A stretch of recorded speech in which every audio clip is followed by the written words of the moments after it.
আজকের এই দিনে হেরেও যে পেটিএম অ্যাপসের বিষয় কেউ জানে না, এন্না মানুষ কিন্তু পাওয়াটা খুব কমে। পেটিএম ইন্টারনেট ব্যাংকিং আমরা কিন্তু মূলত সচরাচর গুগল পে এমনকি ফোনপে চালাই। ওর গুগল পে আর ফোনপের সেম আর একটা অ্যাপস হলো পেটিএম অ্যাপস, যেটা নাকি প্লে স্টোরে অ্যাভেলেবল পাবেন। আজকের এই ভিডিওতে কমু পেটিএম অ্যাপসে আপনারা কিভাবে ব্যাঙ্ক অ্যাকাউন্ট অ্যাড করবেন, A to Z দেখামু। ভিডিওটা শেষ তোমাকে দেখেন। ভিডিও দেখার আগে ছোট্ট একটা রিকোয়েস্ট, আমার এই চ্যানেল যদি আপনারা নতুন থেকে থাকেন, আমার চ্যানেলটা একটা সাবস্ক্রাইব করবেন আর লাইক করবেন পরবর্তী ভিডিও দেখার জন্য। আইন বেশি দেরি না করে ভিডিও শুরু করি, স্ক্রিনে দেখেন। পেটিএম অ্যাপসে আপনি অ্যাকাউন্ট এডিট করার জন্য আপনি ফার্স্ট অফ অল আপনার পেটিএম অ্যাপসটারে ওপেন করা লাগবে। ওপেন করার পরে আপনি দেখেন এনে নানান ধরনের আছে, নানান ধরনের ফ্যাসিলিটি আছে।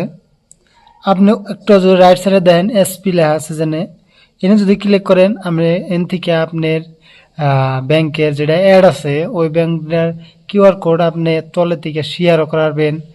ব্যাংক আবার চেঞ্জ করে অন্য কিউআর কোডও আপনি দিয়ে আসবেন। অল্পটুকু তলে যা দেখেন আপনার এনে পকেট মানি আছে, আপনার ইউপিআই পেমেন্ট আছে, অটো পেমেন্ট আছে। আপনি এই পেটিএম অ্যাপসটা যদি আপনি কেউ রেফার দেন, রেফারে 200 টাকা করে আপনি প্রতি রেফারে পাবেন।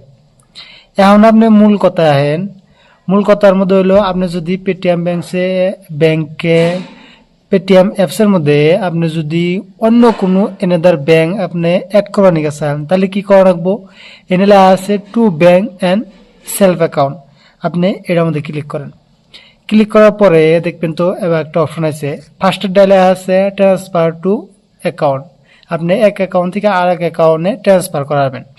এখন আপনি সেকেন্ড অপশন দেখেন transfer to UPI ID. UPI আইডির মধ্যে আপনি ট্রান্সফার করাবেন। নিচে দেখেন তো সেলফ ট্রান্সফার। এনে আমার এই ব্যাংকটা অ্যাড আছে বর্তমানে।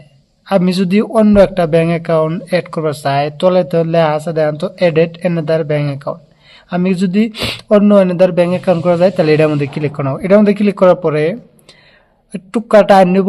টাইম নেওয়ার পরে আপনি কি ব্যাংকের অ্যাকাউন্ট অ্যাড করবেন, এনে দেন তো এসবিআই ব্যাংক আছে, এয়ারটেল পেমেন্ট ব্যাংক আছে, পিএনবি আছে, এইচডিএফসি, পোস্টাল ব্যাংক, নানান ধরনের ব্যাংক আছে। এনে যেটি ব্যাংক আছে এটির বাইরে যদি আপনার কোনো ব্যাংক হয় তাহলে আপনি ব্যাংকটা এনে সিলেক্ট করা লাগবে। এনে সার্চ করেন। সার্চ করার পরে আপনি যদি ব্যাংকটা আসার পরে আমার যেটা পাঞ্জাব ব্যাংক, আমি এই ব্যাংকটা দিয়ে আপনার দেখাই। পাঞ্জাব ব্যাংকের মধ্যে ক্লিক করলাম। ক্লিক করার পরে সার্চ নিব, আপনার একটু টাইম নিব। দেন আমার এই নাম্বারে কি কি ব্যাংক অ্যাড আছে, এনাদার ব্যাংক আমার দেন তো এনে আরও অন্য ব্যাংক অ্যাডের সিস্টেম আছে। আমি এন থেকে ব্যালেন্স চেক করুম। আমার ব্যাংক কিন্তু পাঞ্জাব ব্যাংকের এনাদার ব্যাংক অ্যাকাউন্ট অ্যাড হয়েছে। হ্যাঁ, আমি অল্প যদি এন থেকে এনে ক্লিক করি, ক্লিক করার পরে এনে দেখুন তো এই জন্য হিস্ট্রি ব্যালেন্স এনে দেখলে দেখেন তো আমার এনে লেখা আছে পাঞ্জাব ব্যাংক দুইটা। আরও আমার এই নাম্বারে তার মানে পাঞ্জাব ব্যাংক দুইটা রেজিস্টার আছে, এই দুইটা ব্যাংক আমার এনে অ্যাড হয়েছে। এখন আপনি এন থেকে চেক ব্যালেন্স চেক করাবেন, তারপরে পিন সেট করাবেন। এবার করে আপনার পেটিএম অ্যাপসের মধ্যে ব্যাংক অ্যাকাউন্ট অ্যাড করাবেন। ভিডিও ভালো লাগলে চ্যানেলটা সাবস্ক্রাইব করবেন, ছোট্ট একটা লাইক করবেন।